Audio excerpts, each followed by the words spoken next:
अस्सलाम वालेकुम गाइस, क्या हाल हैं आपके। आई होप आप सब ठीक होंगे। मैं हूं हसनैन अब्बासी और आप देख रहे हैं मेरा YouTube channel CSS study with Hasnain.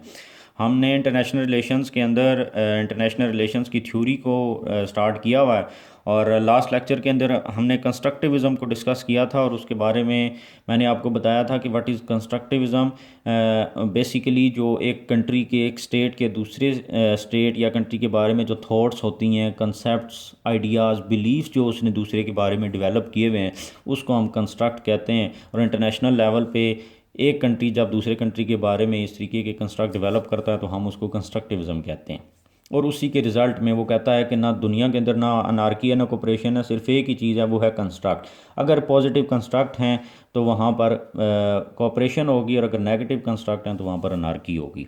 और मैंने आपको बताया था कि कंस्ट्रक्टिविज़म और पोस्ट मॉडर्निज़म थ्योरी जो है इसको आप मिला के पेपर में अप्लाई करेंगे। अकेले के लिए भी अप्लाई हो सकती हैं, लेकिन आप देखेंगे सिचुएशन जहाँ पर दोनों अप्लाई हो रही हैं, क्योंकि वो कंस्ट्रक्ट है ना, एक कंट्री का दूसरे के बारे में कंस्ट्रक्ट कैसे डेवलप हो रहा है, क्या कंस्ट्रक्ट। अब वो कंस्ट्रक्ट डेवलप हो सकता है इंटरनेशनल मीडिया को यूज़ करते हुए, कि एक कंट्री इंटरनेशनल मीडिया को यूज़ करे और दूसरे के बारे में एजेंडा सेटिंग करे। ठीक है। पोस्ट मॉडर्निज़म थ्योरी जो है ये एजेंडा सेटिंग के बारे में है। और एजेंडा सेटिंग कौन करता है? जो आपकी डोमिनेंट क्लास होती है मीडिया को यूज़ करते हुए वो एजेंडा सेटिंग करती है। दुनिया के अंदर अमेरिका ने अगर कोई एजेंडा सेट करना है, फॉर एग्ज़ाम्पल कि रशिया और यूक्रेन की वार है और टोटल सारी की सारी गलती रशिया की है। अब डोमिनेंट क्लास इस केस में कौन है? अमेरिका और वेस्टर्न यूरोप हैं। वो मिलकर इंटरनेशनल मीडिया को यूज़ करेंगे और कहेंगे सारी की सारी गलती रशिया की है और हमारा उसमें कोई हाथ नहीं है। हम कोई भी यूक्रेन को मजबूर नहीं कर रहे थे कि तुम जो है वो नेटो का मेंबर बनो या थ्रेट बनो रशिया के लिए या कोई ऐसी बात। तो वो सारा का सारा जो है ना इंटरनेशनल मीडिया को यूज़ करते हुए ये चीज़ दुनिया के अंदर बताएंगे मीडिया के ज़रिए कि ये स्टोरी है। तो अब दुनिया को क्या पता चलेगा कि सही बात है जी, सारी गलती किसकी है? रशिया की है और ये बेसिकली थ्रेट बना हुआ है दुनिया के लिए। तो ये एजेंडा सेटिंग होती है मीडिया को। देखें ना, अब मॉडर्न वर्ल्ड के अंदर आपके पास जो सोर्स ऑफ इंफॉर्मेशन है that is print media, social media, main stream media हो गया। तो इसके ऊपर वो डोमिनेट करते हैं, इन सारों को वो यूज़ करते हुए एजेंडा सेटिंग करते हैं। अब पोस्ट मॉडर्निज़म थ्योरी क्या कहती है? वो कहती है कि ये जो डोमिनेंट क्लास मीडिया को यूज़ करती है ना, तो ये एजेंडा सेटिंग कैसे करती है? ये चीज़ों को मीडिया ओवर सिंप्लीफाई कर देता है। जो भी इशूज़ होते हैं उनकी ओवर सिंप्लीफिकेशन होती है। जैसे कहते हैं ना, छोटी सी बात को बढ़ा चढ़ा के बात करना। जैसे इंडियन मीडिया पाकिस्तान के बारे में कोई भी अगर उसको खबर मिल जाए तो वो आपको पता है किस तरह बढ़ा चढ़ा के जो है वो चीज़ों को एक्सप्लेन कर रहे होते हैं और बता रहे होते हैं। इंडिया जैसे पाकिस्तान ने उनके ऊपर जो है वो जंग का ऐलान कर दिया। तो जैसे फॉर एग्जांपल ओवर सिंप्लीफिकेशन कैसे है? Aids in Africa. अब अफ्रीका के बारे में यह है कि वहाँ पर एड्स की बीमारी बहुत ज़्यादा है। तो जब मीडिया को यूज़ किया जाएगा ना, ये ओवर सिंप्लीफिकेशन ऑफ इश्यूज़ कैसे करेगा कि जैसे सारे के सारे अफ्रीका के अंदर हर बंदे को एड्स ही है। ठीक है। अब क्यों? क्योंकि लोग जो है ना, और लोग इस बात को मान लेंगे। सही है। लोग इस बात को इसलिए मान लेंगे क्योंकि लोग एनालाइज नहीं करते चीज़ों को, रिसर्च नहीं करते चीज़ों के बारे में। तो ये फिर आसान सा तरीका मिल गया उनको कि मीडिया को यूज़ करो और लोगों के जहन में ये चीज़ डाल दो और लोग इस चीज़ को एक्सेप्ट कर लेंगे, क्योंकि वो क्रॉस चेक नहीं करते चीज़ों को, बार बार मल्टीपल सोर्सेज से नहीं पढ़ते और डीकंस्ट्रक्ट करके नहीं पढ़ते। दूसरी चीज़ वो कहता है कैसे एजेंडा सेटिंग होती है? ओवर जनरलाइजेशन ऑफ इश्यूज़ होती है। चीज़ों को ओवर जनरलाइज कर देते हैं। जो एक स्पेसिफिक एरिया या स्पेसिफिक कोई केस है तो वो सारों के ऊपर अप्लाई कर देंगे। जैसे फॉर एग्जांपल, जैसे वेस्टर्न मीडिया ने कहा कि अफ़गानिस्तान के अंदर क्योंकि मुसलमान हैं, तालिबान जो हैं मुसलमान हैं और वो दहशत गर्दी करते हैं। अब इंटरनेशनल मीडिया क्या करेगा? All the Muslims are terrorist. Media के ज़रिए क्या हो गया? अगर वेस्टर्न यूरोप या अमेरिका ये कहना शुरू कर दें, उनको मीडिया को यूज़ करते हुए कहें, एजेंडा सेट करने की कोशिश करें कि हर मुसलमान या मुसलमान मेजोरिटी में जो है वो क्या हैं, दहशतगर्दी करते हैं। तो वहाँ पर क्या होगा? मीडिया कहेगा हर मुसलमान ही जो है वो दहशत गर्द है, all the Muslims are terrorist. तो फिर जब वेस्टर्न वर्ल्ड के अंदर कोई मुसलमान जाएगा जिसने दाढ़ी रखी हुई है तो वो उसको ऐसे देखेंगे जैसे यही दहशत गर्द है। तो बेसिकली वो कहता है एजेंडा सेटिंग जब की जाती है तो चीज़ों को ओवर सिंप्लीफाई करके, ओवर जनरलाइज करके बताया जाता है। तो जो पर्टिकुलर एक एरिया या किसी चीज़ के बारे में वो बात होती है उसमें से बढ़ा चढ़ा के कर लिया जाता है। जैसे कि इंडिया यूज़ कर रहा था इंटरनेशनल मीडिया को, जो कि यूरोपियन यूनियन के अंदर, वहाँ पर किसी मुल्क के अंदर बैठ कर वो बात कर रहा था, और जो फिर बाद में डीकंस्ट्रक्ट हुआ कि इंटरनेशनल मीडिया को यूज़ कर रहा था, उसने मीडिया सेल्स बनाए हुए थे, पाकिस्तान को एक टेररिस्ट स्टेट डिक्लेयर कराने में अपना रोल प्ले कर रहा था।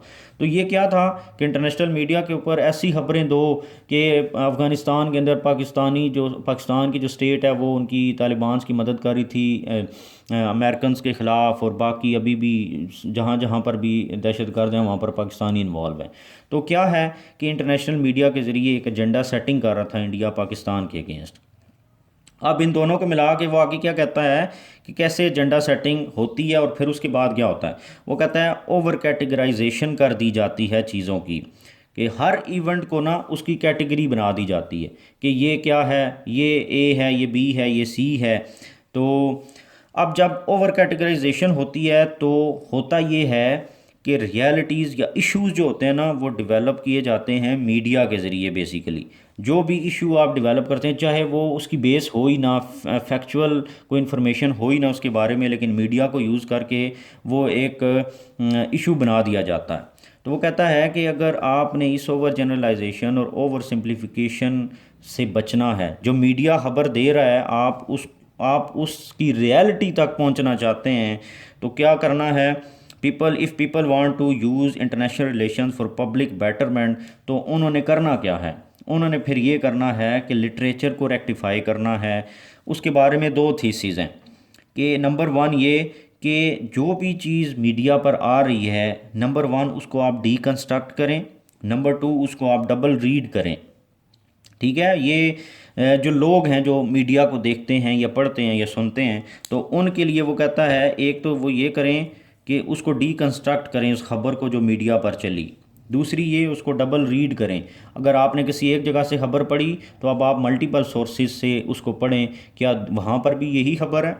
तो डीकंस्ट्रक्ट आप कैसे करेंगे, वो कहता है कि लिटरेचर, डॉक्यूमेंट, मीडिया, इन तमाम चीज़ों को आप डीकंस्ट्रक्ट करें और रियलिटी तक पहुंचने की कोशिश करें कि जो खबर मीडिया दे रहा है क्या यही खबर है या इसके पीछे मकसद कुछ और है। खबर आगे ये दी जा रही है लेकिन इसके पीछे मकसद कुछ और है, और किसके ख़िलाफ़ ये खबर दी जा रही है और इसका बेनिफिशरी कौन है। तो वो कहता है इस तरीके से लोगों को चाहिए कि वो उस मीडिया की खबर को डीकंस्ट्रक्ट करके समझें कि इस खबर की अगर मीडिया के ऊपर आई है तो इसका मकसद क्या है। नंबर टू, वो कहता है डबल रीड करें। स्कॉलर्स को चाहिए कि मल्टीपल सोर्सेज से पढ़ें। ऐसा नहीं है कि अगर एक अखबार पे आ गई है तो दूसरे पे वो पढ़ ही ना कहें बस यही ठीक है। तो मल्टीपल जो आपके सोर्सेज हैं आप वहाँ से पढ़ें। थिंग्स हैव डबल मीनिंग, वो कहता है कि चीज़ों की दो दो मतलब होते हैं, एक वो जो मीडिया दे रहा है आपको और दूसरा वो जो रियलिटी है।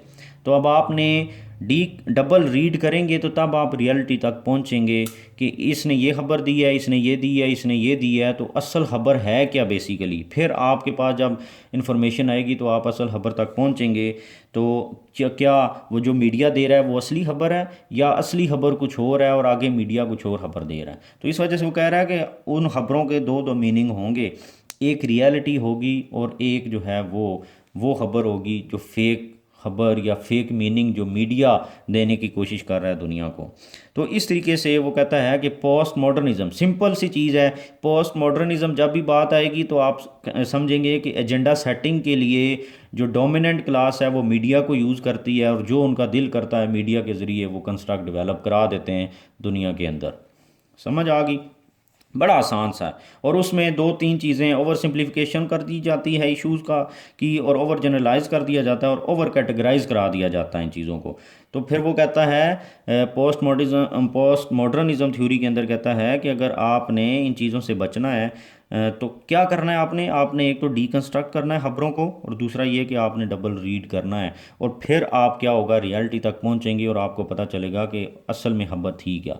ये थी मेरी आज की वीडियो। आई होप आपको समझ आ गई होगी। मेरे चैनल को लाइक, सब्सक्राइब एंड शेयर ज़रूर कर दें और कमेंट सेक्शन के अंदर फीडबैक भी दें। Thank you very much and अल्लाह हाफिज़।